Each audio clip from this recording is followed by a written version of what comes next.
ONU terá na quinta-feira um dia histórico sobre a aceitação ou não da Palestina como um Estado oficial da organização. Por enquanto, ela é só um membro observador e o Brasil, como grande liderança, tenta fazer a mediação para o aceite da Palestina. Diria que nós temos um grande empecilho, chama-se Estados Unidos.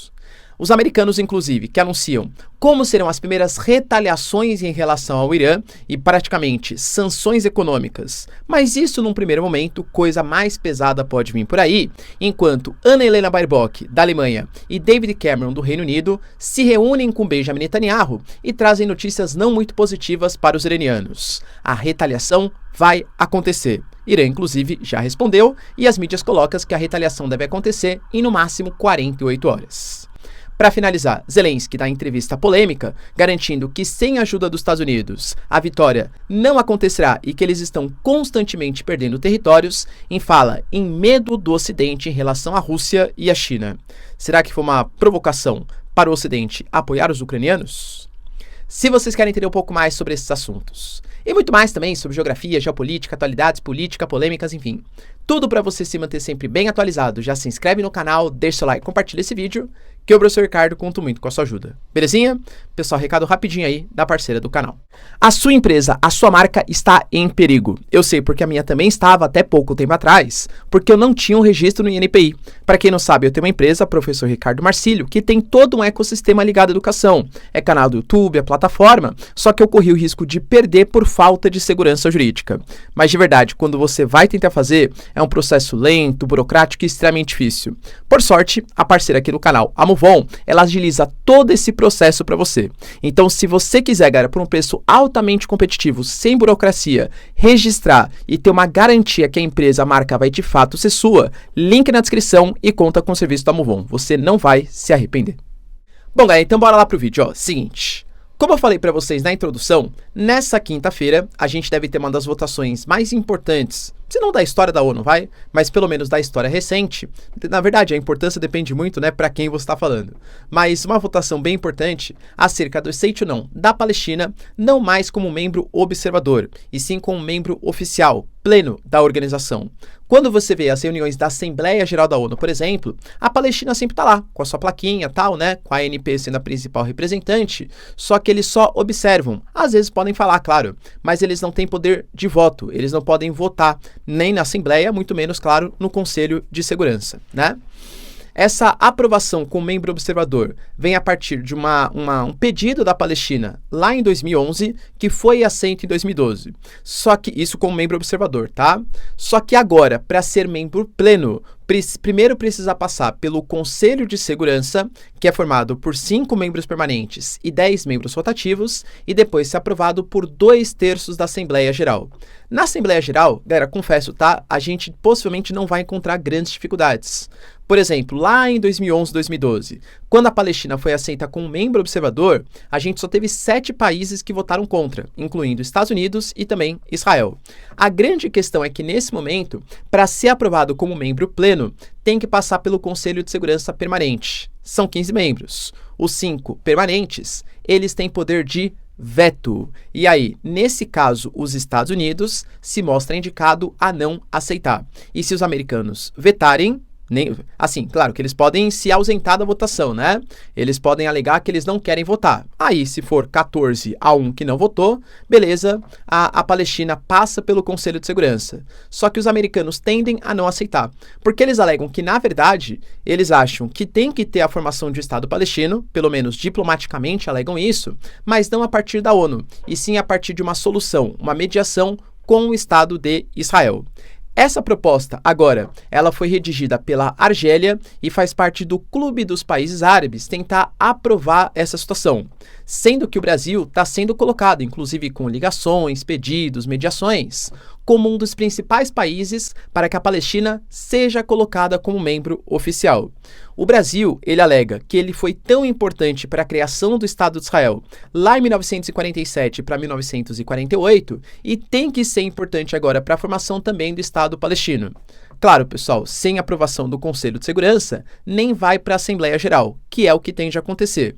Mas entendam, aparentemente, assim, porque claro que não é o cara sozinho que ele decide, né? A França vai conversar com seus representantes, o Reino Unido com seus representantes. Aparentemente, a tendência é que a gente tenha os 10 membros rotativos votando favorável, França e Inglaterra ou votando favorável ou se abstendo, China e Rússia votando favorável à criação do Estado palestino e os Estados Unidos vetando a proposta. Por mais que isso não vá comprometer tanto as relações geopolíticas, convenhamos que coloca um certo peso. Poxa, de novo os americanos rejeitaram a proposta da Palestina como membro oficial. Na prática, a Palestina como membro oficial teria um pouco mais de voz e poder de votação. Mas convenhamos também, galera, que não muda tanto assim a posição.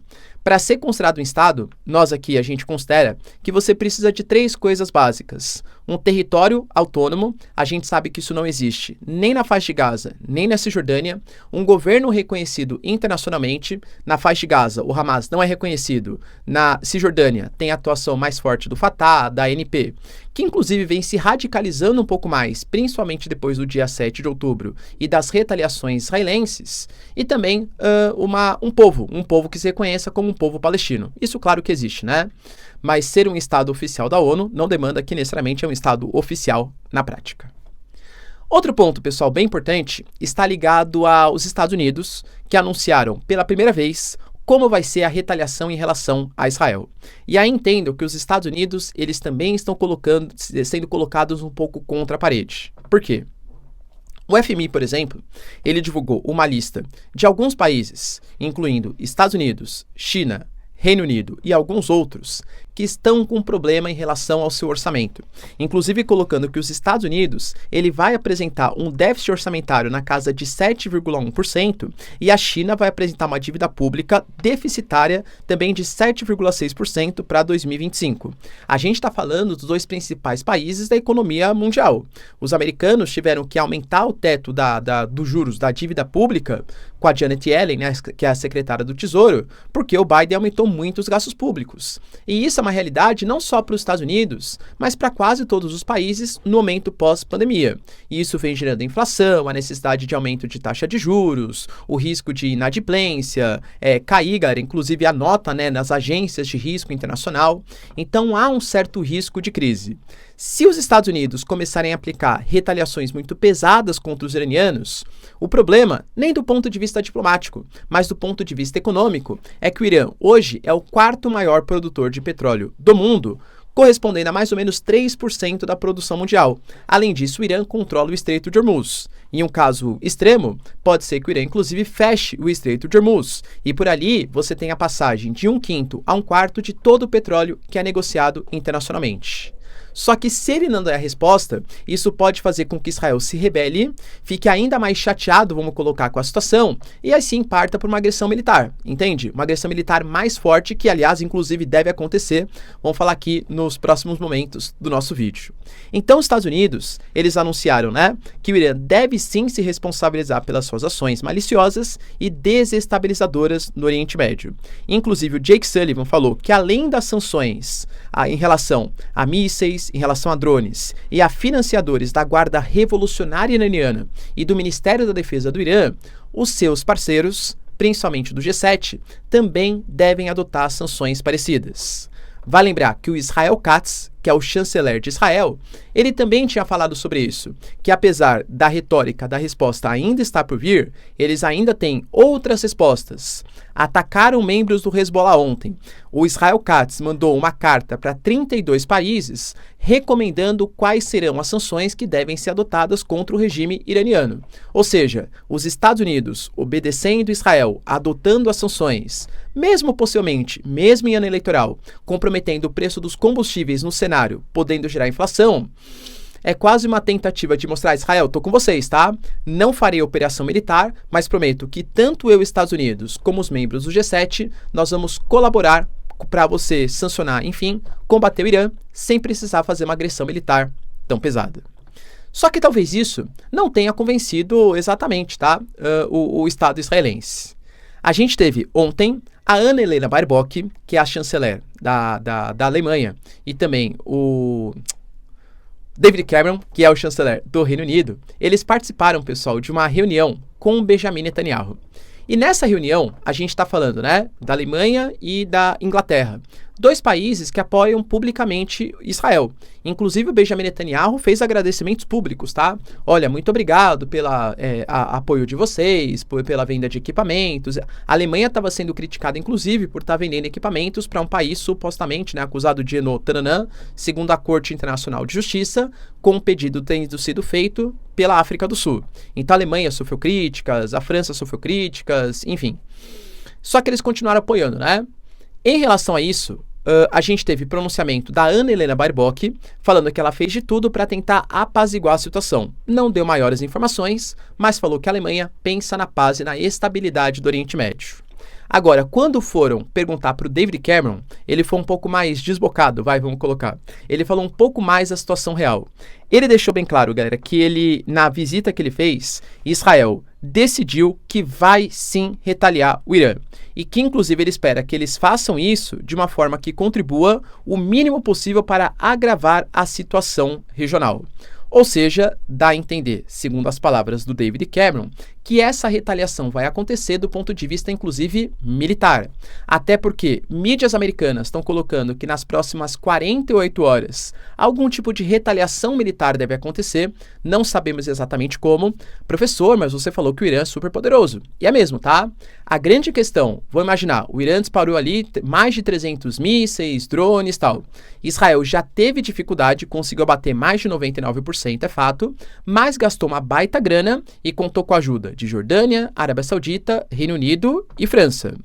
O Irã possivelmente não vai ter toda essa ajuda internacional. E o Irã sim, embora seja poderoso regionalmente falando, eles não têm toda a capacidade de defesa aérea dos israelenses. Então pode ser que um ataque de Israel, se for na mesma proporção, vai causar muito mais destruição do que o ataque iraniano causou. Não acho que vai ser um ataque dessa proporção. Israel, pelo que aparenta, vai fazer um ataque, mas sem forçar que o Irã também retalie. Até porque, segundo pesquisas internas de Israel, muito mais da metade da população, cerca de 75%, não apoia um ataque israelense contra o Irã que comprometa as relações de Israel com seus parceiros regionais, com Estados Unidos, Reino Unido, França. Então, muito possivelmente, a retaliação militar vai acontecer sem a necessidade de ser tão intensa, porque o Irã é mais frágil, principalmente do seu sistema de defesa aéreo, mas vai acontecer.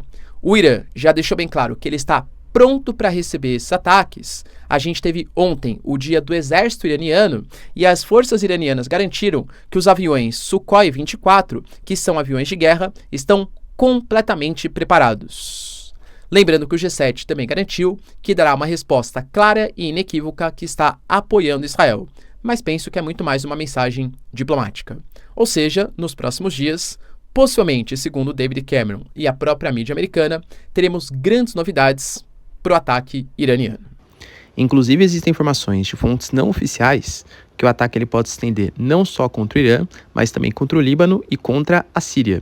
Inclusive, o documento que eu estou mostrando para vocês é oficial da Turquia, recomendando que seus cidadãos não viajem para o Líbano. Sim, o Hezbollah, Bashar al-Assad e o Irã, todos eles do eixo da resistência, correm riscos de retaliação de Israel. E para finalizar, galera, 2 notícias relevantes, tá? Primeiro, eu vinha falando para vocês que a tensão entre Israel e Irã opôs e deixou muito mais bipolar do que já estava as relações geopolíticas internacionais. Enquanto os membros do G7, Estados Unidos, por exemplo, apoiaram muito mais a causa israelense e estão anunciando sanções, inclusive até compactuando com uma possível resposta militar contra o Irã, a gente teve países como China e como Rússia que falaram que, na verdade, o Irã só está fazendo um sistema de defesa. Está se defendendo em relação ao ataque que Israel fez ao prédio anexo da embaixada iraniana no território da Síria. Claro, pessoal, em contraposição, Israel alega que aquele prédio anexo nem era embaixada. Na verdade, Israel não fala, tá? Porque Israel nem admitiu que foram eles que fizeram os ataques. Mas, assim, a comunidade ocidental alega que ali você tinha membros do Hezbollah, membros da Guarda Revolucionária Iraniana, que estavam planejando como fazer futuros ataques contra Israel, tá? Então, cada um vai defender aí os seus argumentos. Fato é que o Irã ganhou um parceiro importante, que é a Turquia. Novamente, não que Turquia e Irã sejam totalmente aliados, tá? Existem ali algumas guerras por procuração importantes que opõem Irã e Turquia, inclusive a própria questão em Nagorno-Karabakh, por exemplo, tá? Mas, aliás, em Nagorno-Karabakh, que inclusive a Rússia está tirando as suas tropas, hein? O que mostra um desalinhamento ferrenho da Rússia com a Armênia.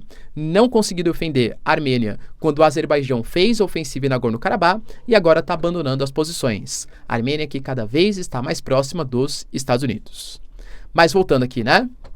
E a Turquia, pessoal, deixou bem claro, por exemplo, que Israel está errado, que Israel que realizou as agressões e que o Irã tinha todo o direito de se defender e que inclusive toda a estabilidade regional está sendo produzido por Israel.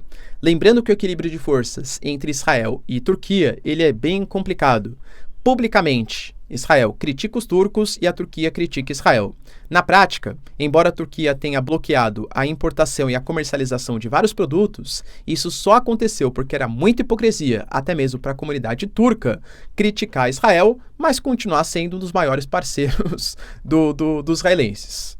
Geopolítica é o mundo da hipocrisia, tá? Mas além dessa questão, a gente teve também o próprio Zelensky. Ele deu uma entrevista, cara, bem importante para a mídia, deixando claro que sem a ajuda dos Estados Unidos, a Ucrânia vai perder. Ele falou, inclusive, que a nossa relação de projéteis de artilharia é na escala de 1 para 10, ou seja, enquanto nós temos 1, a Rússia tem 10, e que todo dia a Rússia está empurrando os ucranianos para trás. Sem apoio dos Estados Unidos, não há chance de vitória. Até aí, galera, convenhamos, é um momento decisivo. Essa semana, a gente deve ter para votação, segundo Mike Johnson, presidente da Câmara dos Estados Unidos, um projeto de votação separado, um de ajuda para Taiwan, na verdade para a região do Índico-Pacífico, uma ajuda para a Ucrânia, na casa de 60 bilhões, uma ajuda para Israel e uma ajuda para a fronteira dos americanos. Projetos separados. Já analisei com vocês, acho que a proposta de financiamento da Ucrânia é uma das mais difíceis de serem aprovadas. Mas, enfim, pode ser que finalmente os 60 bilhões vão em direção aos ucranianos. Mas ele precisa chamar a comunidade internacional, ele precisa chamar atenção para si. Inclusive fez críticas, né? Olha, como o Ocidente defende tanto Israel e quando a gente precisa, eles não nos ajudam contra os ataques aéreos da Rússia. Mas ele deu uma provocadinha no final, vamos colocar assim. O Zelensky, ele deixou bem claro que o Ocidente tem medo. Tem medo em relação ao que acontecerá com a Rússia caso a Rússia perca. Será que eles têm medo de uma crise migratória? Inclusive colocou que não sabe. E deixou no finalzinho falando que é porque talvez a China seja muito forte. Pra mim, galera, de verdade, tá? Eu vou tentar fazer uma analogia meio coloquial aí. Sabe quando, por exemplo, você tá precisando que o seu amigo faça alguma coisa pra você e aí o seu amigo não quer fazer? Lógico que você não quer fazer, né? Você não tem força pra fazer, porque o outro é muito mais forte que você. Você até me ajudaria se você não tivesse medo dele. Pra mim pareceu, sabe, essas coisinhas meio de chantagemzinha? Isso só mostra que você é um fraco. Isso só mostra que a China e a Rússia são muito mais poderosos. Na minha concepção, foi uma tentativa de fazer com que o Ocidente se mexa e fale assim, vocês têm medo dos caras? Por que vocês não estão ajudando a gente? Tem medo que vai acontecer caso a Rússia perca? Que ela use armas nucleares? Que a China veja algum tipo de medo que a Rússia está perdendo e cresça no sentido geopolítico também? Então Zelensky deu uma provocada no Ocidente. Será que isso vai comover os políticos americanos a aprovarem o pacote? Deixa aí nos comentários, quero saber sua opinião. No mais, pessoal, se vocês curtiram o vídeo, tamo junto, beijos, abraços e tchau, tchau.